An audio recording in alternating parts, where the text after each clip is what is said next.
Está con nosotros el doctor Óscar Cabrera, presidente del Banco Central de Reserva, a quien agradecemos su presencia en nuestro programa y la oportunidad de conversar sobre las cifras económicas del país en el último año. Gracias, doctor, por acompañarnos. Un gusto tenerlo en el programa. Bueno, primero, muchas gracias, Rafael. Pues un saludo a la población salvadoreña que ve este prestigioso programa. Y pues con gusto vamos a conversar sobre la situación económica, ¿verdad? Usted conoce muy bien el Banco Central, ¿verdad? Usted lleva, me dijo, 28 años ahí. 28 años de estar trabajando en el Banco Central. Y entonces hoy es muy relevante, antes de empezar a ver algunas de las cifras, sí, porque se abrió el debate sobre si tenemos las cifras correctas o no del país. Si se están cambiando o manipulando las cifras, ¿qué piensa usted y qué responde a quienes consideran que estas cifras tal vez se están manejando mal? Sí, el Banco Central, como todos los bancos centrales de América Latina, han iniciado un proceso de actualización de sus cuentas nacionales. Eso ha llevado a que el banco disponga ya de un nuevo sistema de cuentas nacionales, que el año base es 2005, y los manuales que se están empleando son los últimos del año 2008. Nosotros hemos solicitado al presidente ya la autorización para hacer esa transición. La transición no es fácil, y esto se debe a que las actuales cuentas nacionales se han estado manejando con un año base que es 1990, muy desfasado. Y el nuevo sistema de cuentas trae muchas innovaciones, ¿verdad? Creo que para los economistas y para los analistas económicos necesitamos una estrategia de formación, porque ya no se calcula igual el crecimiento económico, como estamos pues acostumbrados. En el último informe del Fondo Monetario, ellos le llaman el artículo 4, el Fondo Monetario siempre audita nuestras cuentas nacionales, y eso no es de ahora, es parte desde la fundación del Fondo Monetario, que revisa todo tipo de estadísticas económicas.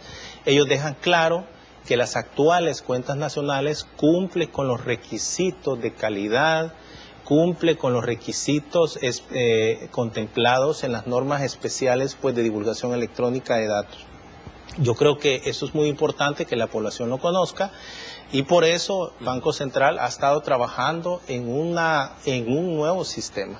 No es que se esté manejando algo para hacer ver mejor las cifras. No, nosotros en eso, somos muy responsables, estamos sujetos a las auditorías del fondo. El Fondo Monetario revisa todos nuestros cálculos.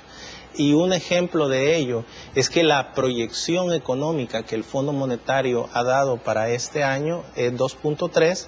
Nosotros en marzo ya habíamos anunciado una proyección de crecimiento de 2.3 también. Entonces vamos en línea con las proyecciones de los organismos internacionales. CEPAL se fue más allá. CEPAL espera que este año crezcamos a una tasa de 2.5%. Y esto viene en línea con una fase expansiva que está teniendo Centroamérica y el Caribe, a diferencia de Sudamérica, que ha estado en una fase de un lento crecimiento. También nuestro principal socio comercial, los Estados Unidos, ha empezado también una etapa de mayor crecimiento. Se espera que el próximo año crezca a una tasa de 2.4%. Entonces, estamos viendo que tanto la región centroamericana, los Estados Unidos, que son más del 80% de nuestro comercio internacional, crezcan, pues de igual manera la economía salvadoreña va a crecer entre este año hasta 2019 entre 2.3 hasta 2.6%. El tema lo traigo a cuenta en esta plática porque primero no nos hemos puesto de acuerdo sobre el tema de los empleos, por ejemplo, y el otro es el tema de la pobreza. Si está creciendo o está bajando, y si los empleos se han perdido o se están logrando. ¿Por qué es que estamos en esta discusión? Sí, yo creo que la última encuesta de hogares de 2016 viene a desvirtuar el análisis que han hecho las gremiales y algunos tanques de pensamiento, que el empleo ha caído. Yo tengo las cifras acá. las cifras del Seguro Social representan apenas el 30% de la población ocupada que recaba esta encuesta de hogares y propósitos múltiples. El año 2016, según esta encuesta, el empleo ha crecido 2.2%. En el año 2015, la población ocupada creció 0.9%. Por tanto, lo que estamos viendo es no hay destrucción de empleo. Las gremiales y los tanques de pensamiento cometieron un craso error, y es comparar noviembre contra enero o contra febrero o contra marzo. Eso en economía, pues cuando uno analiza las cifras no solo de mercado laboral, sino que de producción de empleo, lo que uno hace es tratar de comparar cifras similares, enero contra enero, febrero contra febrero, marzo contra marzo, porque así uno elimina lo que se llama la estacionalidad. Casualmente, la estacionalidad mayor a lo largo del año, si lo podemos calcular cada año, es noviembre. ¿Por qué?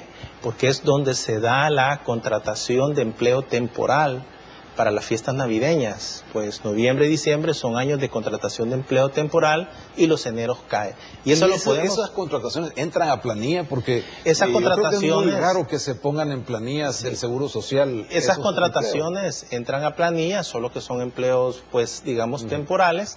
Y si nosotros pues tomamos ese 30% que registra el Seguro Social, lo que estamos viendo a marzo es que se han creado más de 5.500 empleos. Pero volviendo al tema, el dato duro, el dato más importante para ver si se ha creado o destruido empleo es la cifra de población ocupada que proviene de la encuesta de hogares. Y la del 2016 lo que nos está diciendo es que el crecimiento del empleo en el 2016 fue 2.2%. ¿Ese es empleo formal, doctor? Este es población ocupada, así es. Pero medimos el empleo formal, o sea, o el empleo en general. ¿Cómo hay que entenderlo? Sí. Porque algunos dicen que lo que vale la pena medir o lo que deberíamos medir es solo el empleo que genera AFP, Seguro Social y las condiciones de formalidad. El empleo formal es el que se estima a través pues, del Seguro Social, que hemos dicho que hasta marzo se han creado 5.500 plazas, y la población ocupada tiene empleo formal más el autoempleo. Acordémonos que la economía salvadoreña tiene una de las características, y es que hay un gran porcentaje pues de autoempleo, ¿verdad? Entonces, esto es muy importante. Otro tema que tú citabas es sobre la pobreza. Y en las cifras de la pobreza, esta encuesta de hogares también nos está diciendo que en el 2016 la pobreza se reduce en 2.1%. ¿Por qué aumentó la pobreza en los años anteriores? Recordémonos que hemos tenido el efecto más virulento de los últimos 44 años, que fue el cambio climático, sequías intensas en el 2014 y 2015. También en la parte de la política social, el costo de la canasta básica, digamos, alimentaria, que para nosotros como economistas es un indicador proxy.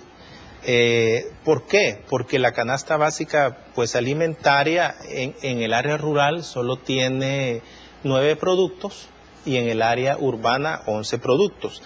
Estos disminuyeron 8.40 y 6.80. Ahora, nosotros evaluamos más o pues monitoreamos más dentro del índice de precios al consumidor. Hay un subgrupo que se llama alimentos y bebidas no alcohólicas. Esta tiene 85 productos, que es lo que usualmente consumimos dentro de nuestra familia. Y lo que nos está diciendo es que el año 2016 este subgrupo cayó menos 2.4%. Lo que estamos viendo es que gracias a esas políticas agroalimentarias, a esas políticas de aprobación de contingentes pues de granos básicos, se ha estabilizado el precio de los granos básicos, y eso ha ayudado a mantener y o reducir digamos, el costo de la canasta básica. Entonces vemos mejoras en empleo, vemos mejoras en la pobreza, Y hay un tema que yo estaba escuchando, Rafael, de una persona que pues denunciaba que no se les había aumentado el salario mínimo. Esto, en el campo. Sí, en el campo.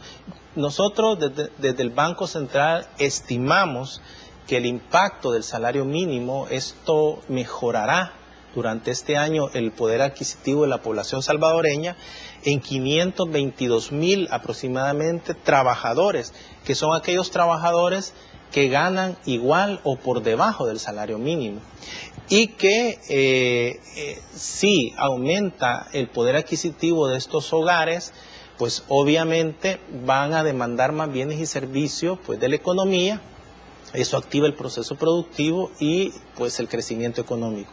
Nuestras estimaciones andan que el incremento del salario mínimo va a impactar favorablemente entre 1 hasta 3 décimas en el crecimiento económico. La tasa que nosotros hemos estimado para este año, que es de 2.3, esa tasa nosotros monitoreamos mes a mes en base a otra metodología para ver si esa tasa se va cumpliendo o no.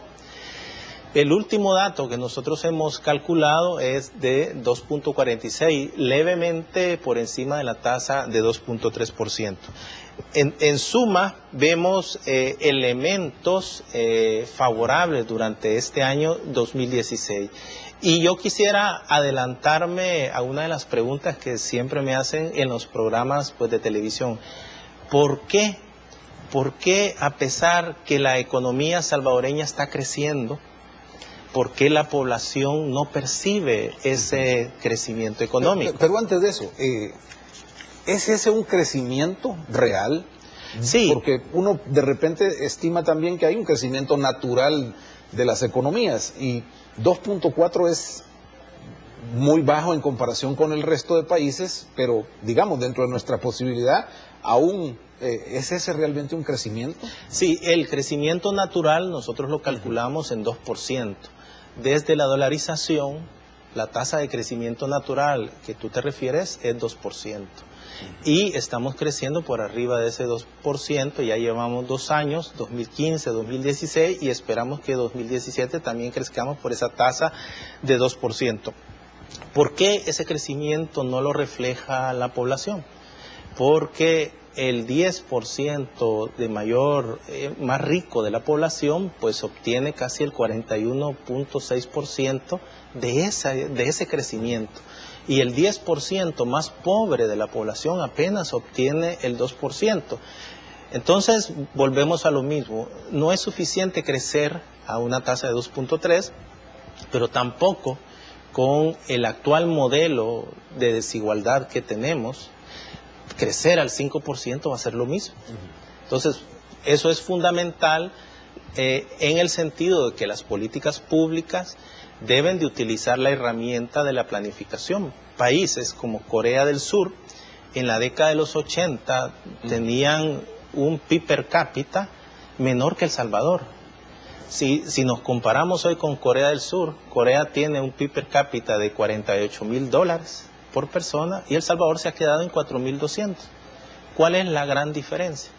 La gran diferencia es una planificación de hacia dónde queremos que vaya este país y en segundo lugar, tú lo mencionabas, un diálogo franco entre el sector público, entre los trabajadores y entre los empresarios. Creo que eso es fundamental para darle un golpe de timón a un crecimiento mucho más inclusivo, o sea, un crecimiento con igualdad de oportunidades para todos. Pero aquí se nos dijo que el rumbo era mejorar la productividad agrícola como parte de la solución del crecimiento, atraer la inversión para generar más empleo, y no sé si esas dos cosas están sucediendo como se esperaba. Sí. ¿Qué nos encontramos nosotros? Nos encontramos con fuertes debilidades estructurales en la situación socioeconómica salvadoreña. Primero, fruto de esas políticas neoliberales de la década de los 90, teníamos una economía que estaba creciendo poco, 2% crecimiento natural, y orientado hacia servicios de bajo valor agregado. También encontramos una incapacidad para crear empleo digno. Si no es nimio que 2,5 millones de salvadoreños estén en los Estados Unidos. La economía históricamente ha sido incapaz de crear empleo digno. También nos encontramos, como te decía, elevados niveles de concentración de la riqueza y el ingreso, y las élites optaron por financiar el gasto público a través de impuestos indirectos y a través de endeudamiento externo. En la coyuntura actual se ha recuperado de nuevo el concepto de planificación. Todas las empresas tienen sus áreas de planificación. Está muy en boga la planificación estratégica. Bueno, ¿cómo era posible que dejáramos que el Estado no tuviera su área de planificación y lo dejáramos a la libre juego de las fuerzas del mercado? Hemos recuperado esto, y esto ha dado lugar a responder a un requerimiento que hizo el PNUD en su informe de 2005. Dijo, era necesario que el Estado recuperara la planificación del desarrollo socioeconómico. Se está recuperando, y eso ha dado como consecuencia que se estén impulsando apuestas estratégicas. Estamos apostándole a la industria manufacturera, al agro y a los servicios avanzados a las empresas. La idea es hacer esa transformación productiva, no es de la noche a la mañana. Y para poner un ejemplo, la productividad que tú citabas de la industria manufacturera en 1995 eran $3,600 por trabajador. En el 2015 ya llegan a 5,434. El agro, que no era objeto de la política pública, sube de 1,699 a 2,461 hoy en 2015. Es decir, la transformación productiva la estamos viendo. Y si nosotros observamos dentro de las exportaciones totales, el 95% de lo que exporta este país es manufactura. Hace 20 años, si sacamos esa fotografía, el 85% era agro. O sea, se está dando un giro hacia la industria. ¿Por qué es importante esto? Porque los países que han crecido más, que se han desarrollado más, han optado por la manufactura, por la agroindustria y por los servicios avanzados. O sea, no estamos inventando la rueda, estamos tomando las mejores decisiones. Con estas cifras, doctor, y frente al reto de crear 60,000 empleos al año, que es una cifra que sacan los economistas de la cantidad de jóvenes que salen del bachillerato o entran a la población económicamente activa, que hay que darles trabajo cada año, entonces se necesitan 60,000. Creo que en los mejores años de generación de empleo hemos andado por 17 o 23,000 empleos. ¿Cómo llegamos a 60,000? Sí. Como he dicho, uno de los problemas estructurales de nuestra economía de libre mercado fue la incapacidad de crear empleo digno. ¿Cómo podemos crear empleo? Generando inversión privada. De hecho, quien crea empleo es el sector privado. El año pasado entró a El Salvador más de 1,300 millones de inversión extranjera directa. ¿Hacia dónde fue? Fue a parar más del 52% a la manufactura. De nuevo sobresale la manufactura. También a la agroindustria, que es un sector que demanda, empleo, hacia la generación de energía eléctrica. La prescripción para generar empleo y para crecer es trabajar estos sectores que yo he citado, mantener un diálogo franco entre todas las fuerzas vivas de El Salvador, y esa es la vía. ¿Cómo podemos ir absorbiendo esa población económicamente activa que año con año se va demandando de empleo? Creo que esas son la estrategia que se está desarrollando. Esto no se soluciona en el corto plazo, y la vía que tenemos, como dijimos, es políticas públicas muy bien enfocadas, con el objeto que se desencadene el crecimiento económico. Ahora, si el sector privado es el que genera el empleo, esto de también incrementar el gasto público con empleo público es un error. Lo digo porque se han incrementado en el gasto público muchos gastos por salarios o por gente que ha sido contratada en el sector público. Sí, yo creo que el Estado, en cuando hay una etapa recesiva de la actividad económica, utiliza lo que se llama la política fiscal. La política fiscal, a través del incremento del gasto público, tú puedes demandar más bienes y servicios del sector privado y eso mantiene la actividad económica, puedes generar empleo, pero a lo que yo quería llegar es que por el contrario, las últimas cifras que nosotros tenemos de empleo del Seguro Social, lo que nos está diciendo es que el sector público de marzo de este año a marzo del año anterior, las plazas han caído en 1.590 empleos. O sea, habían subido como 40.000. Hay una fase en la cual hay una política que los trabajadores pues se acogen a su jubilación. Y esto también lo que nos está diciendo es que el sector público, ahora que el sector privado ha retomado la estafeta para crecer, pues entonces se tiene que ir retirando de algunas actividades, ¿verdad? Y por eso es importante la reducción del gasto, pero no una reducción descontrolada, sino que siempre hay que evaluar qué tipo de gasto se reduce. El gasto en inversión es el que más debe de incrementarse, digamos, en la economía por sus efectos multiplicadores, ¿verdad? Entonces, volviendo al tema, el empleo en el sector público está disminuyendo. En el 2008-2009, cuando fue la gran recesión, la más elevada desde la década de los 30, el rol del Estado tenía que ser ese, un rol de política económica activa.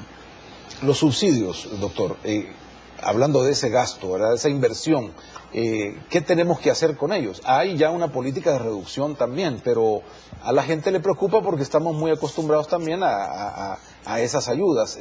Políticamente, a largo plazo, ¿qué es lo que hay que hacer?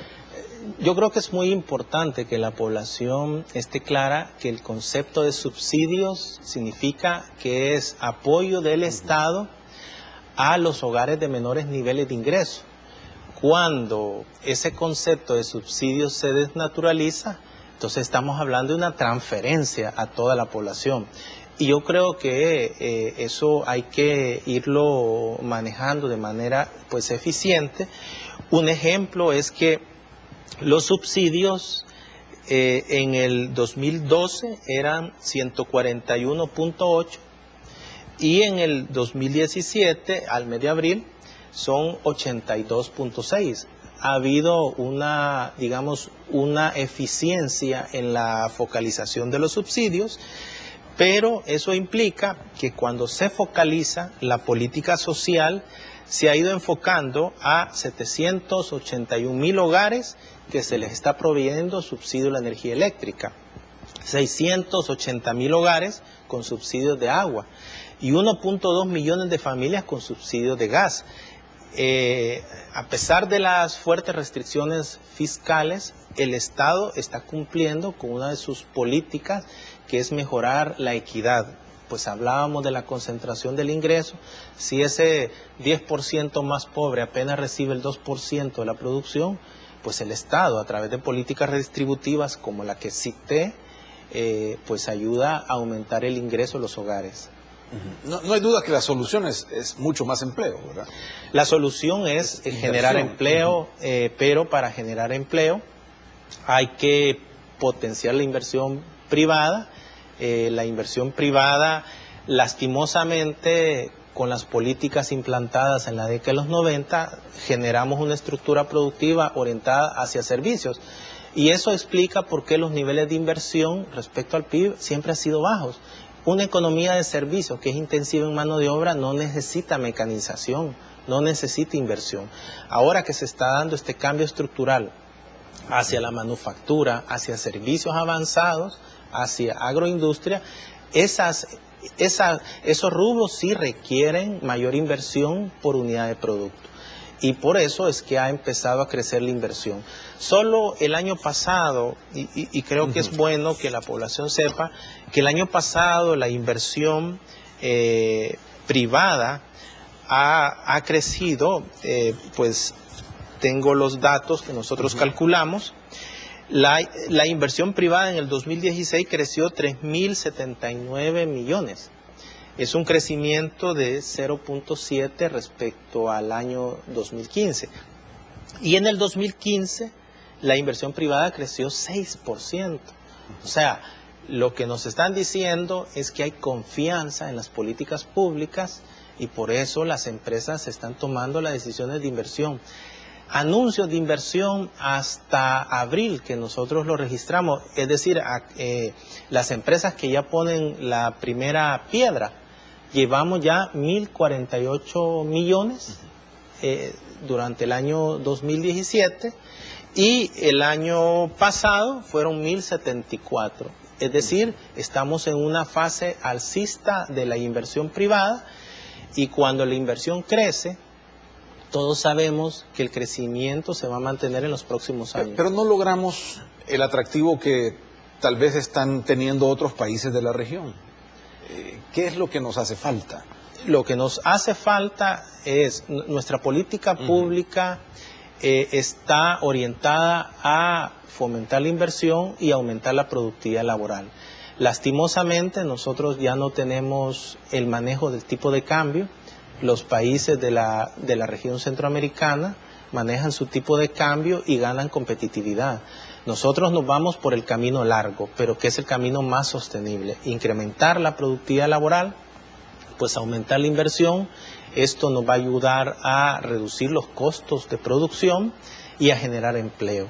Esa es la única vía que tenemos y es la vía que también Panamá ha tomado la decisión. Desde la década de los 90, Panamá ha venido planificando su futuro.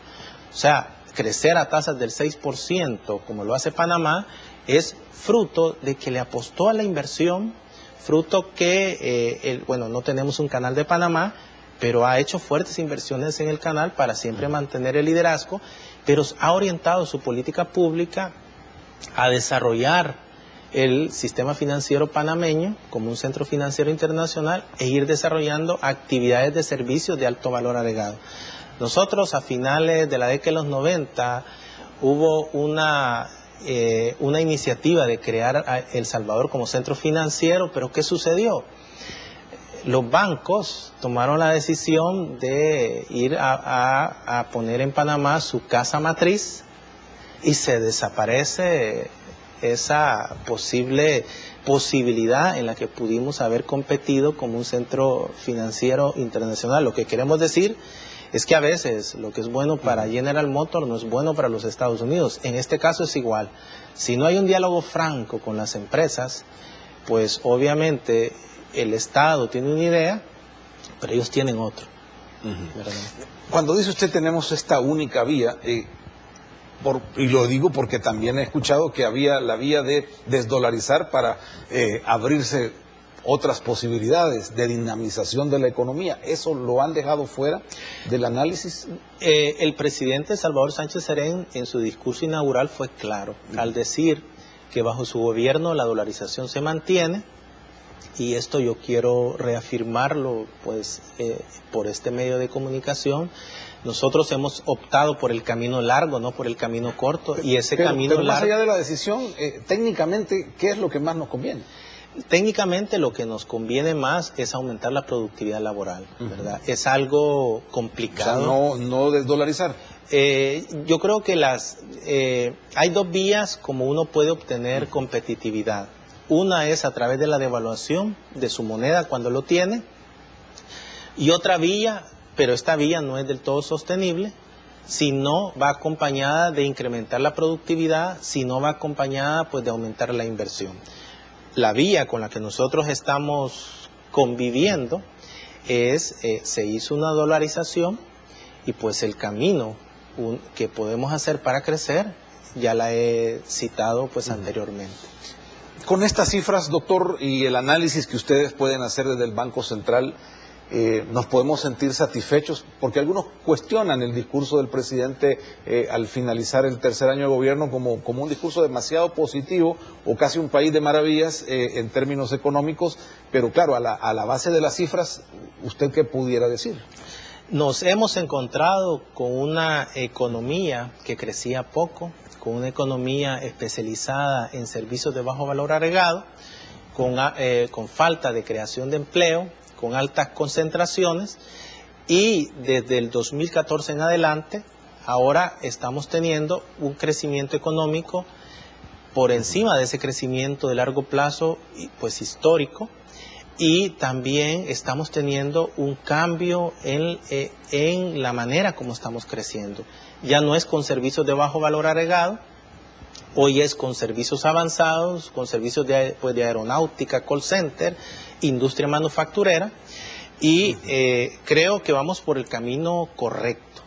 El crecimiento económico de llegar al 3-4% no se alcanza de la noche a la mañana. Sí, para caminar hay que aprender a gatear, ¿verdad? Entonces creo que vamos por el camino correcto y eso debe permanecer en el tiempo. Doctor, pues gracias por acompañarnos y esta oportunidad de conversar, pero aquí los invitados se van después de la pregunta inesperada. Saca una pelotita sin ver y qué color de la pelota aparece es el tono de la pregunta. Muy bien, está bien esta pregunta, verde. Ahora que usted trabaja en el Banco Central, se ha podido dar cuenta, el tema del Citrams, los carriles que ahora se comparten con el resto del público, ¿cree usted que la culpa de los atascos es por el diseño del Citrams? Yo creo que este país necesita un sistema de transporte moderno, como es el caso del Citram. Es un sistema de transporte en donde pone en igualdad de condiciones a un vehículo que va una persona versus un transporte público donde van 100 personas, ¿verdad? Hace un mes yo miraba en una conferencia magistral que se llama TED, que es una aplicación, donde el alcalde de Bogotá sostenía que este tipo de sistemas como el Citram, como el Transmilenio, ¿verdad? Como el sistema que tiene Guatemala, viene a democratizar las calles, ¿verdad? Yo creo que todo es perfectible, todo es, digamos, mejorable, pero por lo menos cuando uno conversa con las personas que usan el Citram, ha habido pues una mejora. Por un lado, se reducen los tiempos, las condiciones son más dignas en cuanto al transporte público, y por otro, no ando yo con el temor que me vayan pues a asaltar, ¿verdad? Entonces creo que el Citram es una muy buena estrategia, ¿verdad? Yo he optado, a pesar que hoy el carril es de libre circulación, yo he optado en no utilizar ese carril porque yo creo en la democracia, creo que un bus con 100 personas tiene más derecho que pues un automóvil con una persona. Gracias, doctor, muy amable, un placer contar con su presencia y escuchar los planteamientos y análisis del Banco Central sobre la economía. Vamos a despedirnos porque ya el tiempo se ha ido volando y vamos al proverbio de cierre que nos dice en el capítulo 12 y versículo 26 que el justo sabrá guiar a su prójimo, mientras que los malvados se desviarán de su camino. Por hoy, así estamos. Hasta mañana.